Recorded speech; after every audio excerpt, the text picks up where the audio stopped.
नमस्कार। आर्यवर्त टाइम्स में आप सभी का स्वागत है। बिहार में विधानसभा चुनाव शुरू होने से पहले ही यहाँ के मुख्यमंत्री नीतीश कुमार की बढ़ती उम्र और खराब सेहत को एक बड़ा मुद्दा बनाया जा रहा था। जहां आरजेडी नेता तेजस्वी यादव हो या जन स्वराज के संस्थापक प्रशांत किशोर, तमाम विपक्षी नेता नीतीश कुमार को पलटू राम कहकर उन पर निशाना साध रहे थे। और अब मतगणना के दिन उसी नीतीश कुमार ने बिहार विधानसभा चुनाव के सारे सियासी समीकरण को उलट पलट कर रख दिया है। हम आपको बता दें कि बिहार चुनाव के रुझानों में एनडीए 2/3 बहुमत के साथ सत्ता में जबरदस्त तरीके से वापसी करती हुई नजर आ रही है। वहीं दूसरी ओर महागठबंधन बुरी तरह से हारती हुई नजर आ रही है। 243 सीटों में से एनडीए को 190 से ज्यादा सीटें मिल रही हैं, तो महागठबंधन 50 से कम सीटों पर सिमटती जा रही है और जेडीयू को सीटें बीजेपी से ज्यादा मिलती भी नजर आ रही हैं। ऐसे में विधानसभा चुनाव का बिगुल बजने से पहले जो लोग सीएम नीतीश कुमार की बढ़ती उम्र पर सवाल उठा रहे थे, उन लोगों को नीतीश कुमार ने मुश्किल हालात में डाल दिया है।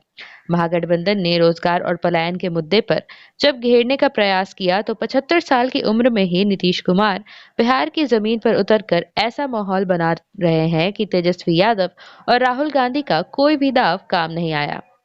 हम आपको बता दें कि महागठबंधन के नेताओं ने नीतीश कुमार की आयु और थकान के साथ सत्ता के लिए पलटी मारने की आलोचना की थी और वादा ये किया था कि सत्ता मिली तो 20 महीने में वो ऐसा बदलाव लाएंगे कि बिहार अद्भुत हो जाएगा। साथ ही नीतीश पर वादे पूरे नहीं करने और ईवीएम से वोट चोरी के आरोप भी एनडीए सरकार पर लगाए थे। तेजस्वी ने तो हर घर को सरकारी नौकरी देने का भी वादा कर दिया था, तो वही महिलाओं को भी लुभाने के लिए बड़े ऐलान किए थे। और तेजस्वी यादव का युवाओं को आकर्षित करने का ये दाव जोर पकड़ता, उससे पहले ही नीतीश कुमार बिहार की जमीन पर उतर गए और उन्होंने करीब 90 जनसभाएं की।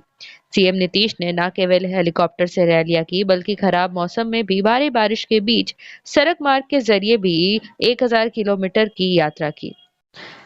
नीतीश कुमार चुनाव प्रचार के आखिरी दिन तक भी डटे रहे और इस तरह उन्होंने बताया कि भले ही वो 75 साल के हो गए हों, लेकिन उनमें ऊर्जा और उत्साह की कमी नहीं है। ना ही वो टायर्ड हैं और ना ही रिटायर्ड है।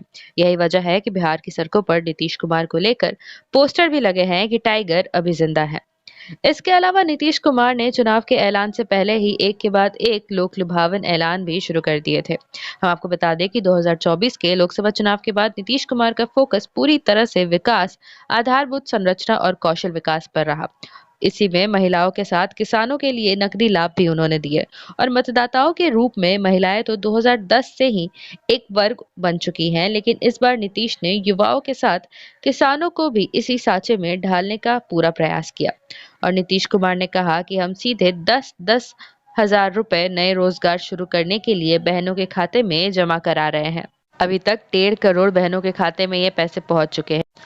आप कल्पना कीजिए कि अगर बिहार का सबसे भ्रष्ट परिवार और देश का सबसे भ्रष्ट परिवार जो कि जमानत पर बाहर है, ये दोनों अगर सत्ता में होते, तो ये पैसे बहनों के खाते में नहीं, ये कांग्रेस और आरजेडी के नेताओं की तिजोरी में पहुंचते। वहीं बिहार चुनाव से पहले ही नीतीश सरकार ने महिला रोजगार योजना के तहत करीब 1.51 करोड़ महिलाओं के खाते में 10-10 हजार रुपए की किश्त डाली थी। और बिहार देश का पहला राज्य है जहां 31 लाख से अधिक जीविका दीदियां लखपति है। ऐसे में बिहार में महिला वोटों की आबादी लगभग आधी है और 10 हजारी महिलाएं करीब 40% हैं।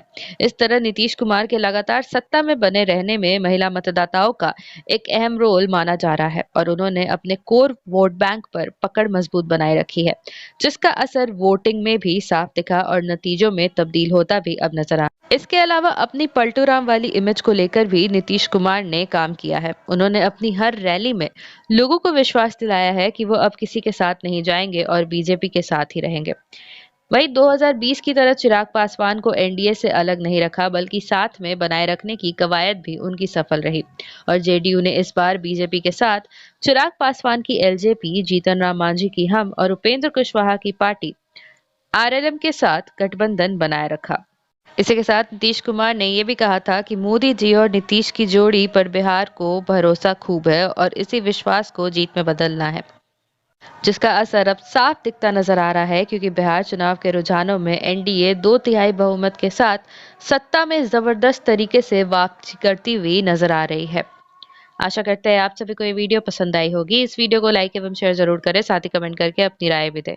साथ ही ऐसी और अपडेट्स पाने के लिए हमारे चैनल आर्यावर्त टाइम्स को ज़रूर सब्सक्राइब करें। धन्यवाद।